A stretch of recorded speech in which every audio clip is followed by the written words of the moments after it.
Man buys deserted island with last savings. What he finds there shocks the world. Hello. Welcome. Leave a like, subscribe, activate notifications, and enjoy this story. When down on his luck, businessman Jake Thompson spent his last dime on a remote island. He never imagined he'd stumble upon a discovery that would turn his world upside down. As he uncovers an ancient secret hidden in the heart of this seemingly deserted paradise, Jake finds himself caught between preserving a miracle of nature and the promise of unimaginable wealth. What follows is a tale of survival, moral dilemmas, and a race against time that will leave you questioning the true cost of progress.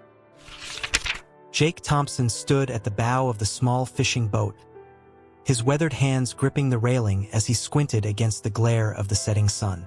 At 45, with salt and pepper hair whipping in the wind and deep creases lining his once boyish face, Jake looked every bit the part of a man who'd been beaten down by life. Just 6 months ago, he'd been the CEO of a promising tech startup in Silicon Valley. Now, here he was, approaching a tiny speck of land in the middle of the Pacific Ocean, all he had left to show for years of hard work and ambition. There she is, Mr. Thompson. The boat's captain, a grizzled old sea dog named Bill, called out over the sound of the chugging engine. Isla Olvidada, Forgotten Island. She's all yours now. Jake nodded, unable to speak past the lump in his throat.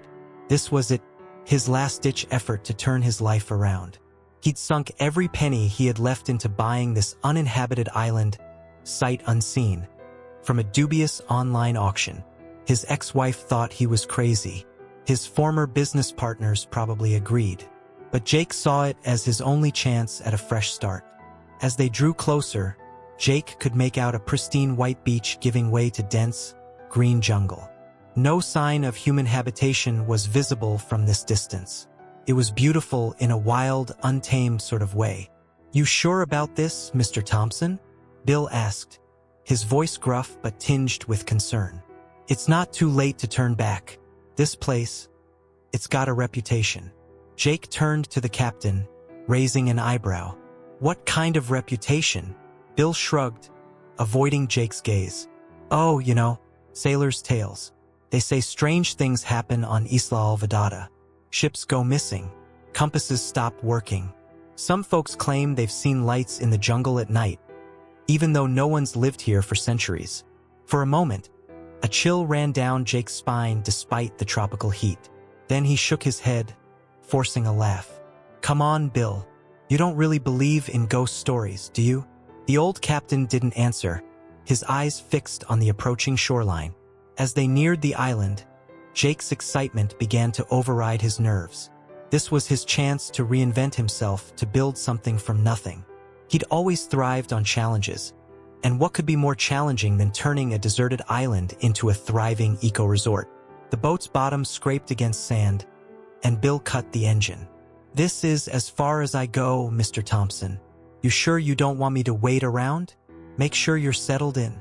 Jake shook his head, hoisting his backpack onto his shoulders.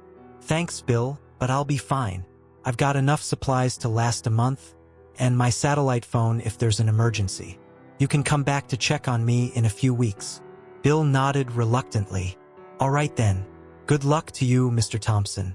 And be careful out there." With a deep breath, Jake stepped off the boat and into the warm, shallow water. As he waded towards the shore, the weight of his decision pressed down on him. He was alone now, truly alone, on an island that hadn't seen human inhabitants in who knows how long. Reaching the beach, Jake turned back to wave at Bill. The captain raised his hand in farewell, then started the boat's engine. Jake watched as the small vessel grew smaller and smaller, disappearing into the gathering dusk. Finally, he turned to face his new home. The beach stretched out before him, pristine and untouched. Beyond it, the jungle loomed, dark and mysterious. Somewhere in that tangle of green, Jake hoped to find his future. As the last light faded from the sky, Jake set about making camp for the night. He'd explore properly in the morning, but for now he needed rest.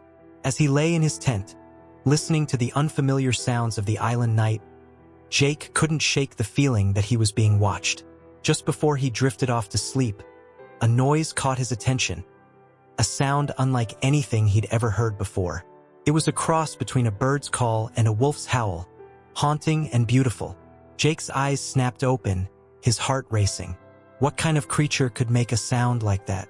Little did Jake know, that mysterious call was just the beginning. His adventure on Isla Olvidada was about to take a turn he could never have imagined, one that would challenge everything he thought he knew about the natural world and himself. The first rays of sunlight filtered through the canopy of Jake's tent, rousing him from a fitful sleep. His dreams had been filled with strange noises and shadowy figures darting just out of sight. As he blinked away the lingering fog of sleep, Jake wondered if the sounds from his dreams had been real or just products of his anxious mind. Unzipping the tent, Jake stepped out onto the beach. The morning air was already warm and heavy with humidity. He stretched, working out the kinks from sleeping on the hard ground, and took a moment to survey his surroundings in the light of day. The beach was even more beautiful than it had appeared yesterday evening. Pristine white sand stretched as far as the eye could see in both directions, meeting the turquoise waters of the Pacific. Palm trees swayed gently in the breeze, and behind them, the dense jungle beckoned mysteriously. Jake's stomach growled, reminding him that he hadn't eaten since yesterday afternoon. He rummaged through his supplies, pulling out a protein bar and a bottle of water. As he munched on his meager breakfast, Jake began to plan his day. His first priority was to explore the island, get a sense of its layout and resources. Finishing his meal, Jake packed a day bag with water, some trail mix, a first aid kit, and his satellite phone. He also grabbed a machete he'd brought for clearing paths through the jungle. With one last glance at his campsite, Jake set off down the beach, deciding to circle the island's perimeter before venturing into the interior. As he walked, Jake's mind wandered to the possibilities that lay before him. He envisioned building a small, sustainable resort that would attract ecotourists and adventure seekers. Maybe he could offer guided hikes, snorkeling tours, or even host yoga retreats. The ideas flowed freely, and for the first time in months, Jake felt a spark of genuine excitement about the future. Lost in his thoughts, Jake almost missed the first sign that something was amiss. He stopped short, his eyes widening as he registered what he was seeing. There, in the soft sand just ahead of him, was a set of tracks unlike anything he'd ever encountered. The footprints were large, easily twice the size of his own, and oddly shaped. They looked almost like a cross between a bird's foot and a lizard's, with 3 long toes ending in what appeared to be sharp claws. Jake crouched down to examine them more closely, his heart pounding in his chest. "What the hell made these?" he muttered to himself, running his fingers along the edge of one of the prints. The tracks led from the jungle to the water's edge and back again. Whatever had made them was heavy. The impressions were deep in the sand. Jake stood up, his eyes following the trail into the dense foliage. He felt a mix of fear and curiosity tugging at him.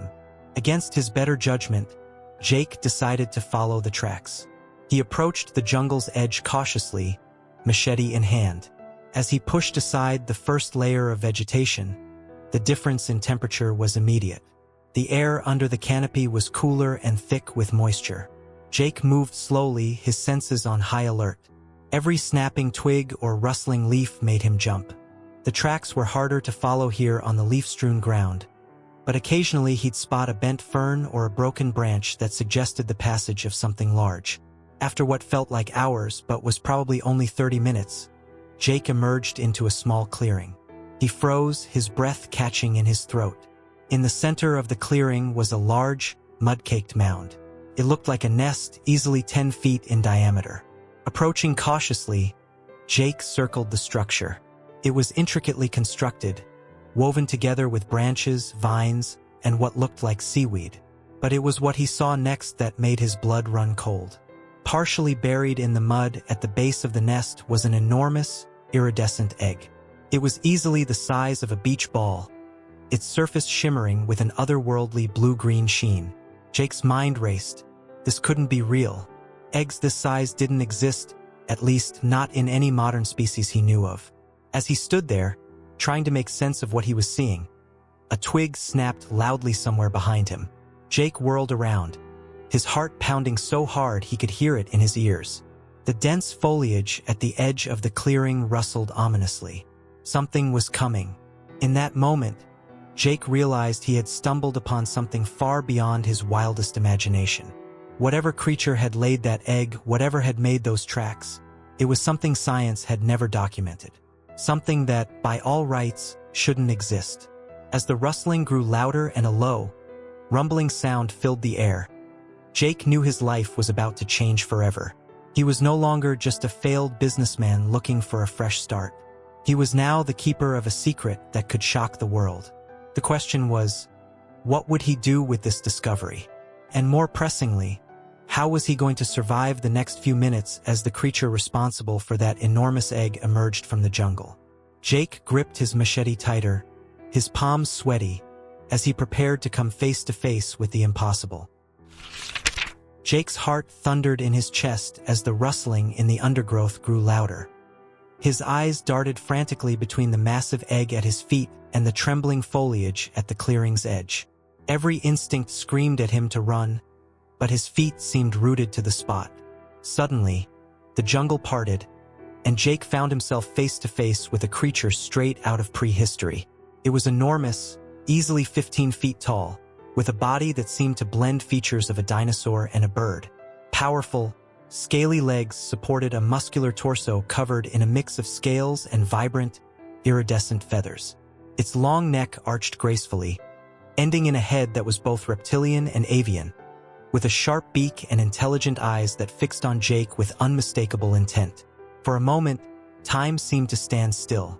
Jake and the creature regarded each other, neither moving. Then, the beast let out a deafening screech, the same haunting call Jake had heard the night before, and took a menacing step forward. Jake's paralysis broke. He stumbled backward, nearly tripping over the nest. "Easy now," he said, his voice shaking. "I'm not here to hurt you or your egg." The creature cocked its head, as if considering Jake's words. Its eyes never left him as it moved closer to the nest, positioning itself protectively over the egg. Jake's mind raced. This was impossible. He was looking at a living, breathing animal that should have been extinct millions of years ago. How had it survived here, undetected on this tiny island? As if sensing his confusion, the creature made a softer, almost inquisitive sound. It stretched its neck out, bringing its face close to Jake's. He could feel its warm breath, see every detail of its scaled skin and brilliant plumage. In that moment, something shifted in Jake. The initial terror began to give way to a sense of wonder. He was in the presence of something miraculous, a living link to Earth's distant past. "You're beautiful," Jake whispered, hardly aware he was speaking aloud. The creature blinked, then slowly, almost imperceptibly, it relaxed its aggressive stance. It took a step back, still watching Jake intently but no longer seeming to view him as an immediate threat. Jake's scientific curiosity began to override his fear. He studied the animal, noting its bird-like features combined with distinctly reptilian characteristics. Some kind of theropod, he mused, but evolved, adapted. As if in response, the creature let out a soft trill. It turned its attention to the nest, gently nudging the egg with its beak. Jake watched in fascination as it carefully rearranged some of the nesting material. "You're a mother," Jake realized aloud. "Or a father? Protecting your baby."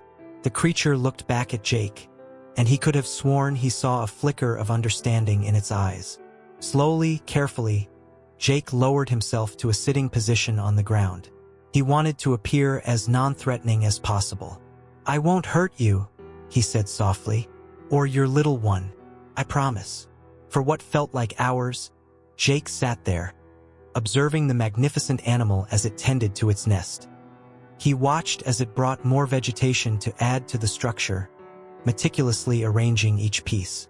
Occasionally, it would pause to study Jake, but it no longer seemed alarmed by his presence. As the sun began to dip towards the horizon, Jake realized he needed to head back to his camp. Slowly, he got to his feet, The creature tensed momentarily but didn't make any aggressive moves. "I have to go now," Jake said, feeling slightly foolish for talking to the animal but unable to help himself. "But I'll come back, if that's okay." He backed away slowly, keeping his eyes on the magnificent beast until he reached the edge of the clearing. Only then did he turn and make his way quickly through the jungle, his mind reeling from the day's events. Back at his campsite, Jake collapsed onto the sand, exhausted and overwhelmed. He stared out at the setting sun, trying to process everything he'd seen. He had come to this island hoping for a fresh start, a chance to rebuild his life. Instead, he had stumbled upon a discovery that could change the course of scientific understanding. As the stars began to appear in the darkening sky, Jake grappled with a monumental decision. Should he reveal the existence of this incredible creature to the world? The scientific community would be in an uproar. He could already imagine the media frenzy, the hordes of researchers and tourists that would descend upon the island. But as he recalled the gentle way the creature had tended to its egg, Jake felt a powerful surge of protectiveness. This animal, this living fossil, had survived here in secret for who knows how long. Did he have the right to disrupt that? Jake pulled out his satellite phone, turning it over in his hands as he weighed his options. With one call, he could alert the authorities, put the wheels in motion that would expose this miraculous discovery to the world.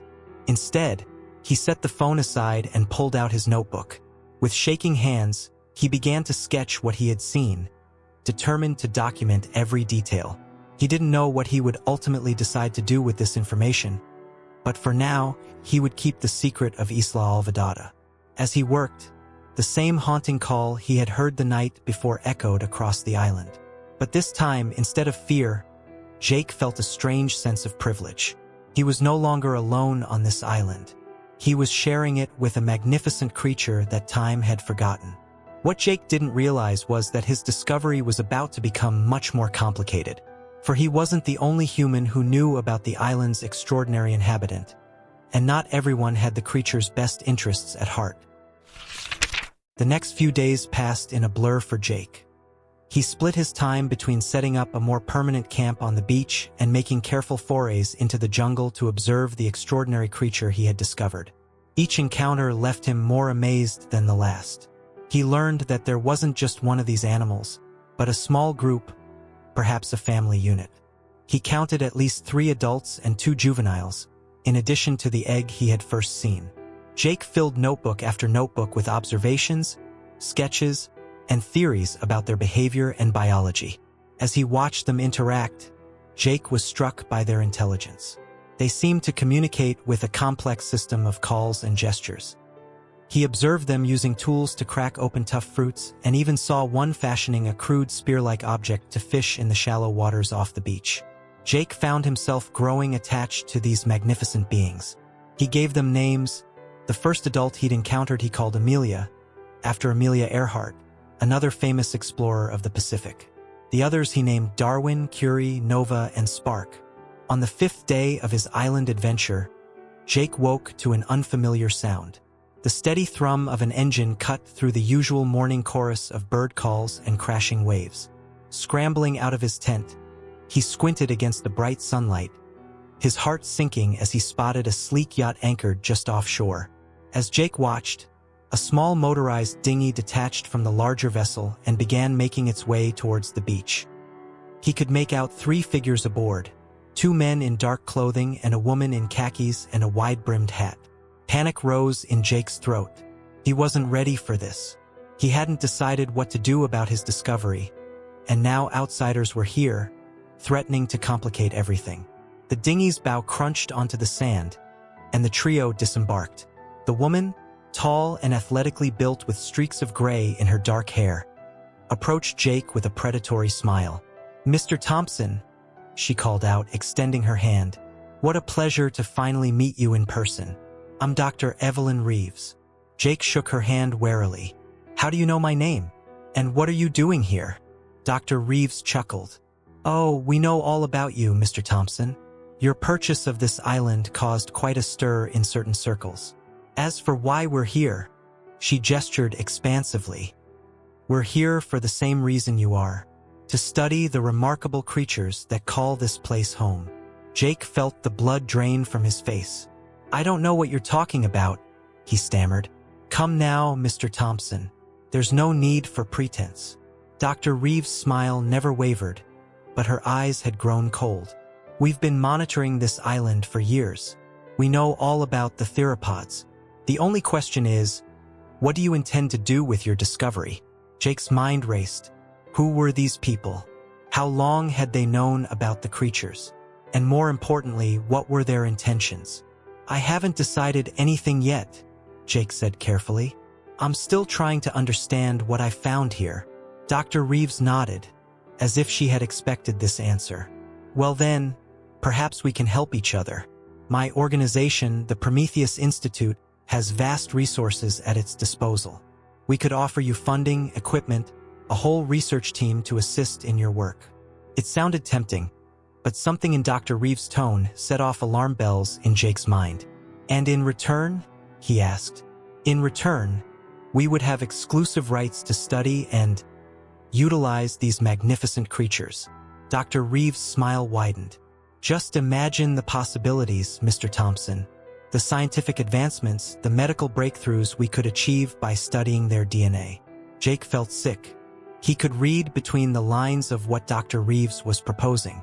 They didn't want to protect these animals. They wanted to exploit them. I'm not interested, Jake said firmly. These creatures should be left in peace. Dr. Reeves' smile vanished. I'm afraid that's not an option, Mr. Thompson. You see, we've invested too much in this project to walk away now.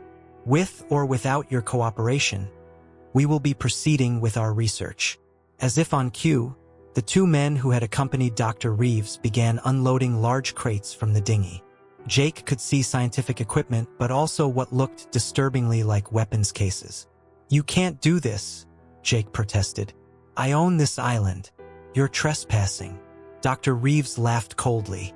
Oh, Mr. Thompson, did you really think your ownership of this little rock was anything more than a convenient fiction? The powers that be have had their eye on Isla Alvedada for a very long time. Your purchase was simply a way to draw out any other interested parties. She patted Jake's cheek condescendingly. And you played your part beautifully. Jake's mind reeled. He had been set up from the very beginning. His dream of a fresh start had been nothing but a carefully orchestrated ploy.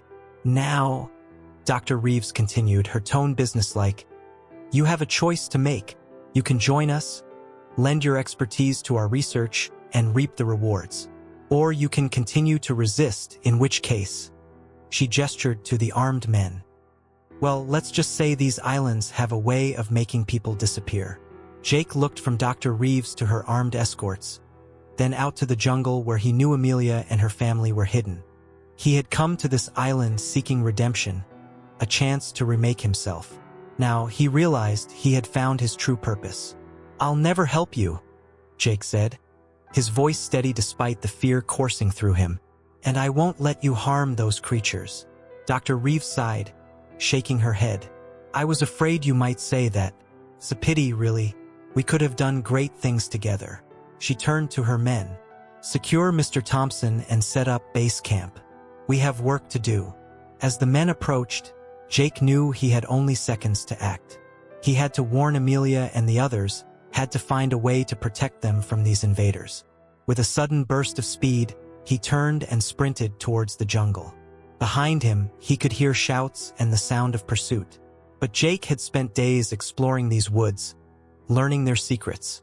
He ran with desperate determination, knowing that the fate of Isla Alvedada's miraculous inhabitants now rested in his hands.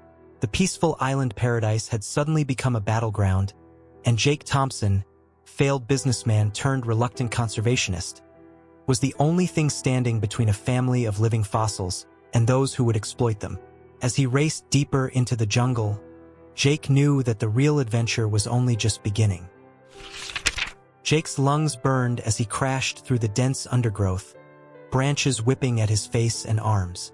Behind him, he could hear the shouts of Dr. Reeves' men and the ominous sound of vegetation being trampled underfoot. They were gaining on him. He had only one destination in mind, the clearing where he had first encountered Amelia. Jake knew he had to warn her and the others, somehow communicate the danger they were in. But how? It wasn't as if he could simply explain the situation to a group of prehistoric creatures. As he ran, a plan began to form in Jake's mind. It was risky, potentially suicidal, but it was the only option he could see. He had to lead the pursuers to the clearing, to force a confrontation between the Prometheus Institute team and the theropods. It was a gamble, but Jake was counting on the creature's intelligence and protective instincts. The familiar sound of Amelia's call echoed through the jungle, and Jake felt a surge of hope. He was close, summoning his last reserves of energy. He put on a burst of speed, breaking through the tree line into the now familiar nesting area. Amelia was there, along with two other adults, Darwin and Curie. They turned at Jake's sudden appearance, tensing at his obvious distress. Jake held up his hands in what he hoped was a calming gesture, trying to catch his breath. "Please," he gasped. "You have to hide. Danger is coming." As if on cue, the sounds of pursuit grew louder. Jake could hear Dr. Reeves shouting orders to her men. They were moments away. Amelia cocked her head, seeming to sense Jake's urgency.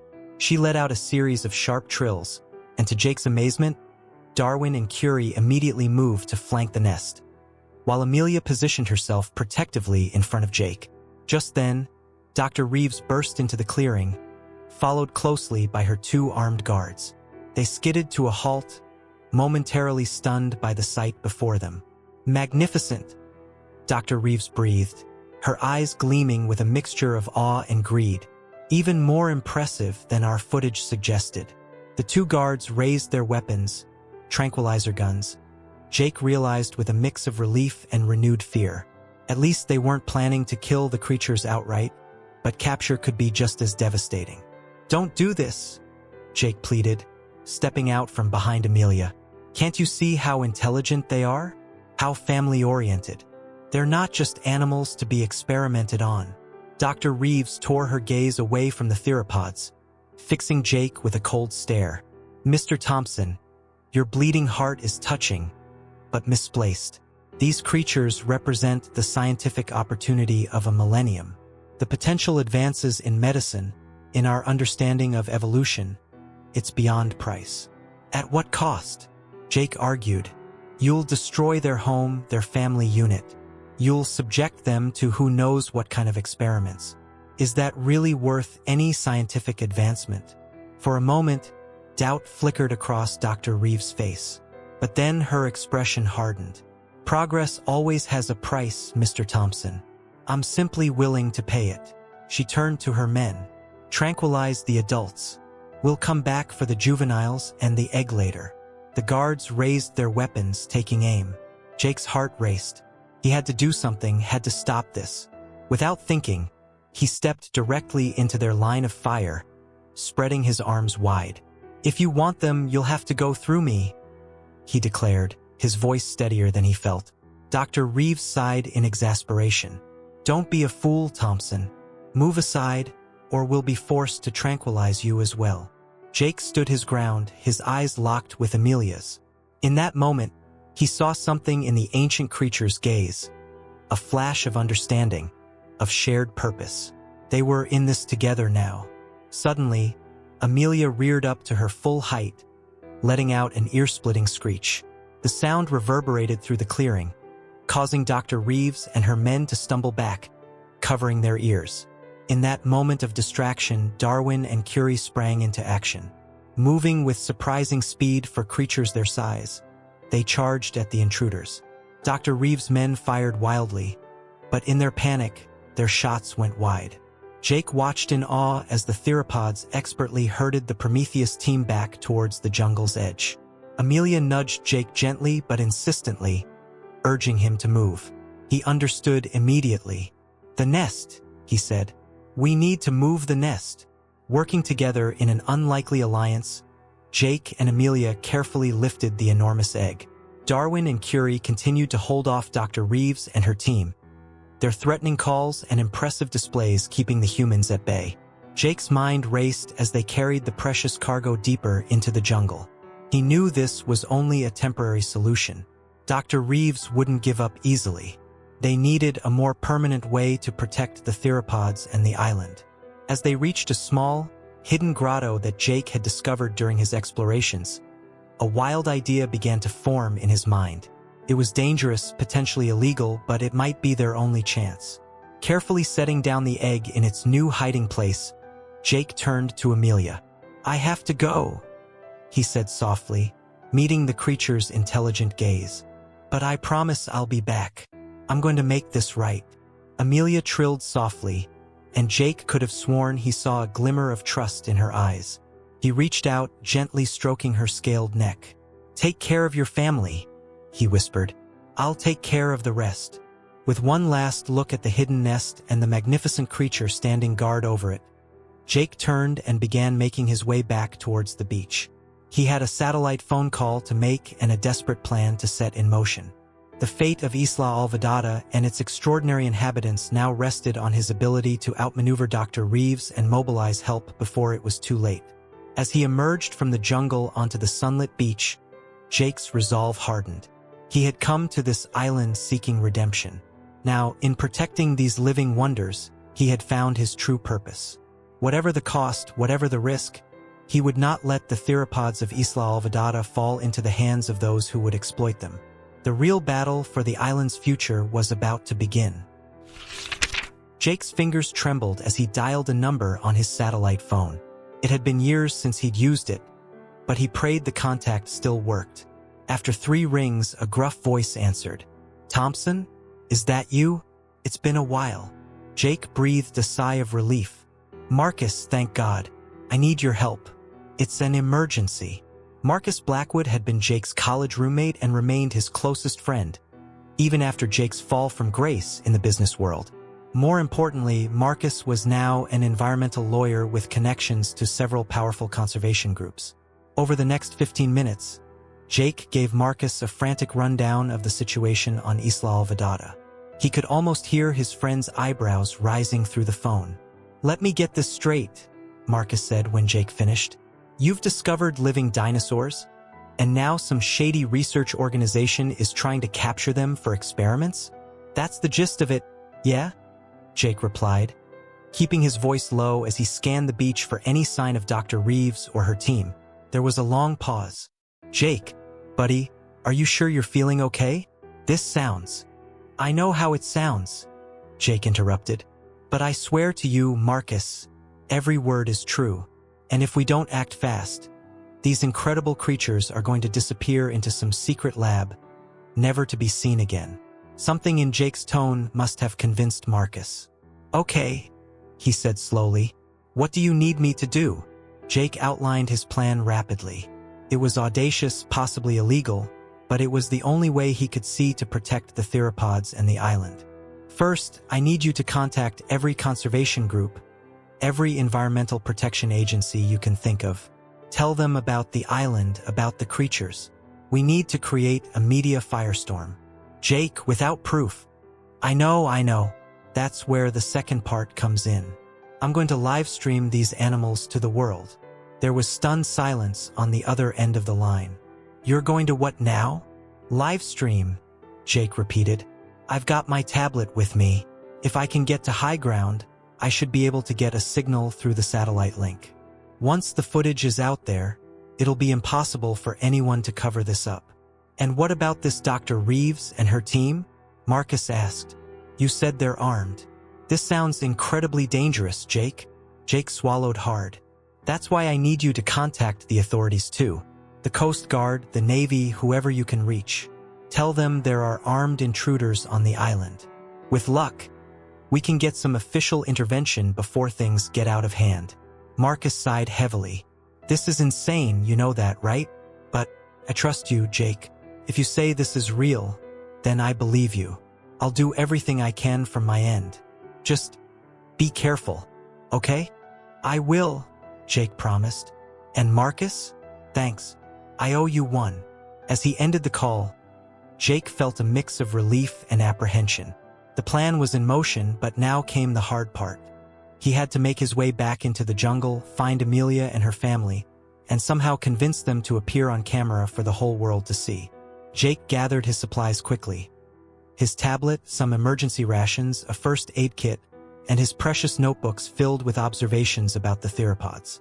As an afterthought, he grabbed a small mirror from his shaving kit. It might come in handy for signaling or distracting Dr. Reeves' team if it came to that. Just as he was about to plunge back into the jungle, a sound made him freeze. Voices were approaching from down the beach. Dr. Reeves and her men were returning to their camp. Jake ducked behind a large piece of driftwood, his heart pounding. He watched as the Prometheus team trudged into view, looking disheveled and frustrated.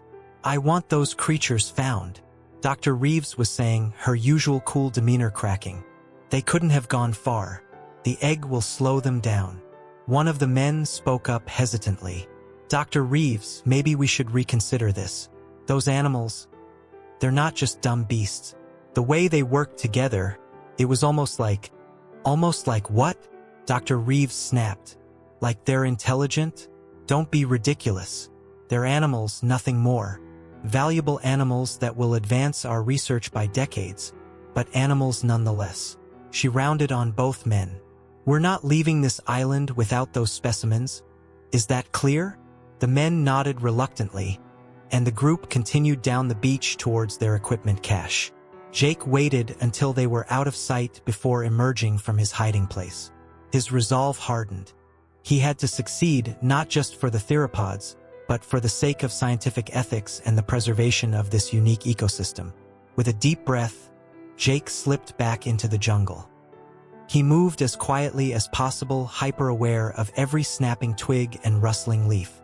The island that had seemed like a peaceful paradise just days ago now felt like a war zone. As he trekked deeper into the interior, Jake's mind raced. How would he find Amelia and the others? And more importantly, how would he convince them to cooperate with his plan? It wasn't as if he could explain the concept of a live stream to a group of prehistoric creatures.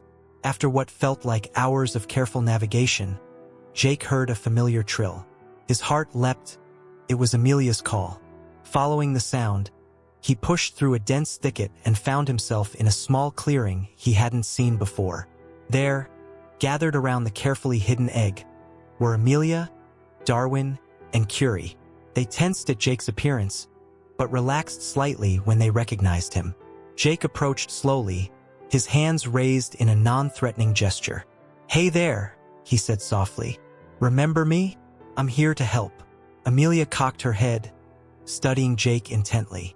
Then, to his amazement, she took a step forward and gently nudged his shoulder with her beak. It was almost affectionate. Jake's throat tightened with emotion. "That's right," he murmured. "We're in this together now." Pushing aside his awe, Jake focused on the task at hand. He needed to get the theropods to a vantage point where he could livestream them to the world. But how to communicate this? An idea struck him. Slowly, Jake pulled out his tablet. The theropods watched curiously as he turned it on, the screen lighting up. Jake navigated to the camera app and held it up, showing Amelia her own reflection. The reaction was immediate. Amelia let out a surprised squawk, peering intently at the screen. Darwin and Curie crowded around, equally fascinated. Jake's heart raced with excitement. They recognized themselves. "That's right," Jake said encouragingly. "It's you. And soon, the whole world is going to see how amazing you are." Of course, the theropods couldn't understand his words, but they seemed to grasp that the tablet was important. Jake pointed to himself, then to the tablet, then gestured towards higher ground. He repeated this several times, hoping to convey his intention to film them. To his relief, Amelia seemed to catch on. She made a series of clicks and trills to Darwin and Curie. Then, carefully picking up the egg in her powerful jaws, she began to move in the direction Jake had indicated. Jake could hardly believe it was working. As they made their way through the jungle, he kept an eye out for any sign of Dr. Reeves and her team. But for now, luck seemed to be on their side. After a grueling climb, they reached a high ridge overlooking the island. Jake's breath caught in his throat. The view was spectacular. The entire island spread out below them, a lush green jewel set in the sparkling blue Pacific. "This is perfect," Jake murmured. He set up the tablet, propping it against a rock to get the best angle. Then, taking a deep breath, he began the live stream. "My name is Jake Thompson," he began, his voice shaking slightly. "I'm broadcasting from a remote island in the Pacific. What I'm about to show you will change everything we thought we knew about natural history." Slowly, he panned the camera to reveal Amelia, Darwin, and Curie.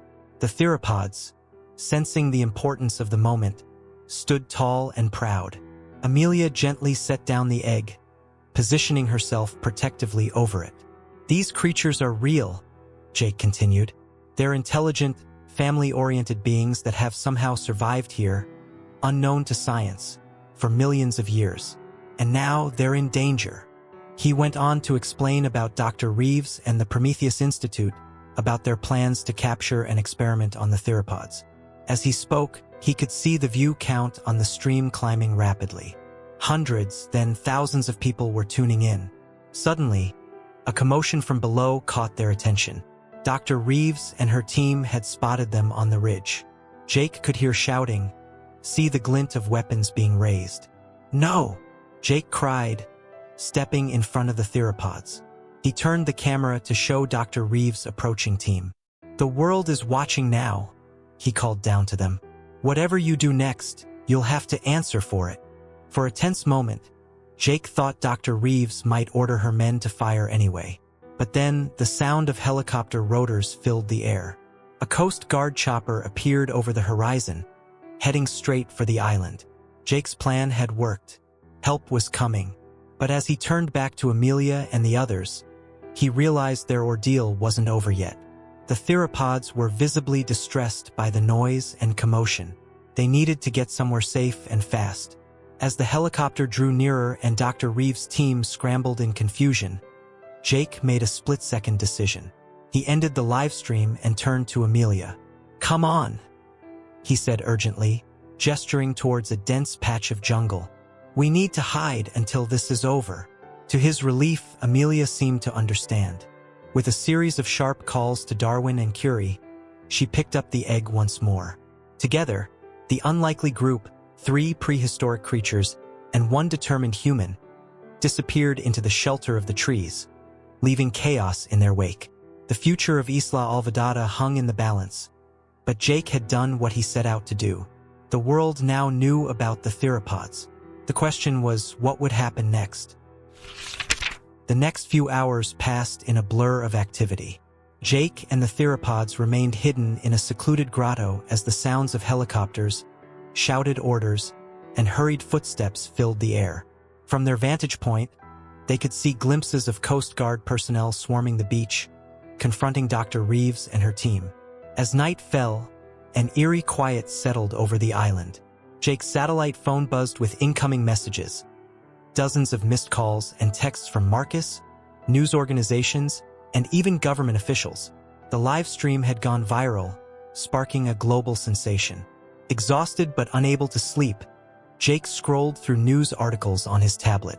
The headlines were surreal. Living dinosaurs discovered on remote Pacific island. Whistleblower exposes illegal research operation.